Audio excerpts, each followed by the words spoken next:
En los años previos a la crisis económica del año 2008, hubo muy pocas personas que se dieron cuenta del tsunami económico que venía de ahí en adelante.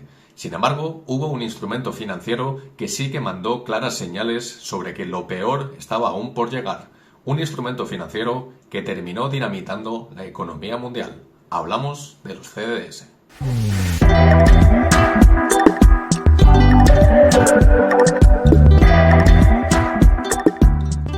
Cuando hablamos de CDS, estamos hablando de derivados financieros, comparables en cierta medida a los contratos de opciones que podemos realizar con cualquier empresa cotizada en un mercado bursátil. Estos contratos transfieren el riesgo de crédito, ya sea a través de una empresa, ya sea a través de un estado o de cualquier institución financiera, y son bilaterales. Hay un comprador y hay un vendedor. El comprador de los CDS le paga una prima periódica al vendedor de dichos contratos. A cambio, el comprador lo que recibe es una protección a modo de aseguración en caso de que dicha entidad financiera, dicha empresa o dicho estado no cumpla con sus obligaciones crediticias. De esta forma, el vendedor de los contratos de CDS lo que tiene que hacer es compensar al comprador con una cierta cantidad de dinero asegurada. Uno de los principales problemas que podemos ver en este juego de contratos de compra y venta es que el comprador, al fin y al cabo, cuando va a tener pérdidas, lo único que va a perder es dicha prima que ha puesto. Es decir, normalmente suelen ser cantidades muy inferiores a las que el vendedor suele asegurar y tendría que pagar en caso de incumplimiento, digamos, de esas obligaciones crediticias. En el caso de que el vendedor tuviese que pagar, podríamos estar hablando de cantidades millonarias que se vieron traducidas, en el caso del año 2008, a cantidades billonarias que quebraron empresas enteras de entidades financieras. Y en el caso del año 2008, como estábamos hablando, fue una de las principales posiciones que quebraron a Lehman Brothers, a Bernstein, a AIG, sobre todo esta última, AIG, ya que como habitualmente todas las instituciones tanto compran como venden estos contratos de CDS, AIG cometió el error de solamente vender y estar asegurando a los compradores de dichos contratos, lo cual evidentemente cuando todo estalló y cuando la exposición del mercado crediticio se quedó sin financiación, no hubo liquidez suficiente, AIG se vio en una encerrona porque debía millones y millones de dólares a todos los inversores.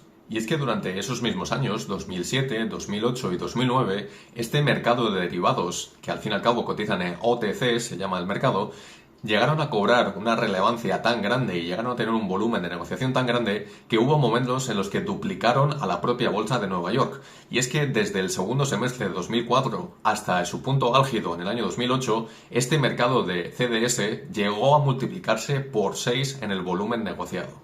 Y es que este instrumento financiero, además de ser muy especulativo, nos indica que cuanto mayor es la prima que está pagando el comprador por comprar estos contratos de los CDS, mayor es el riesgo de que dicha entidad, empresa o estado quiebre en un futuro próximo o en un tiempo determinado. Siendo la cantidad y la calidad de la deuda de una entidad financiera o un estado una de las variables que más influye en el precio de cotización de estos contratos. Desde hace unos meses y hace apenas unas semanas, los CDS han vuelto a saltar a las noticias y a la actualidad, ya que uno de los grandes bancos europeos, como es el Credit Suisse, ha tenido problemas de financiación y ha habido rumores a través de las redes sociales de una posible quiebra de esta entidad financiera. Los CDS, de hecho, en todo lo que llevamos de año 2022, se han cuadriplicado hasta la actualidad. Y es que varias agencias de análisis del mercado creen que Credit Suisse en estos momentos necesitaría aproximadamente unos 4.100 millones de euros para poder refinanciar y poder reestructurar su entidad financiera, lo que supone aproximadamente el 40% de su capitalización de mercado. Sin embargo, debemos tener en cuenta que tanto las entidades como los bancos centrales han aprendido mucho de esta crisis económica del año 2008 y rara vez se volverá a cometer el mismo error que se cometió en aquel entonces, donde prácticamente a muchas grandes entidades financieras como fue por ejemplo Lehman Brothers o fue AIG se les dejó caer simplemente para no tener que utilizar tanto dinero público en rescate por imprudencias de estas entidades. Sin embargo, hoy en día la situación es bastante diferente. Aparte de que hay mucha más regulación en este sentido, sí que podríamos esperar que en el caso de que hubiese una quiebra cercana a un banco tan grande y tan importante en Suiza como es el Credit Suisse, podríamos esperar una cierta intervención pública del Estado o del Banco Central para al menos salvaguardar la entidad financiera, aunque sea a costa de nacionalizarla o de hacerla un poco más pública o con otro tipo de deuda extranjera. Para terminar este vídeo podemos resaltar que cualquier persona física puede llegar a invertir en estos contratos de CDS, tanto comprar como vender dichos contratos. Ahora bien, no es nada recomendable si no conocemos bien lo que estamos comprando o vendiendo, ya que las pérdidas pueden ser muy elevadas, llegando incluso a deber dinero más allá de lo que estamos invirtiendo. Por lo tanto, no es nada recomendable si somos novatos o no tenemos demasiada experiencia en este tipo de movimientos financieros, en este tipo de contratos. Pensad que, al fin y al cabo, más del 80% de los contratos del volumen negociado de estos CDS son negociados por entidades financieras y por agencias profesionales. Por lo tanto, hay que tener mucho cuidado de contra quién estamos compitiendo. No es lo mismo que cuando compramos o vendemos acciones, que es un mercado mucho más generalizado y que además está mucho más regulado porque los OTC no tienen casi ningún tipo de regulación. De esta forma, lo que sí podemos usar es este tipo de dato para conocer la situación financiera tanto de una entidad, de una empresa, como de un estado en el que podamos estar interesados en invertir, ya sea a nivel bursátil o ya sea a nivel inmobiliario o de cualquier otro tipo.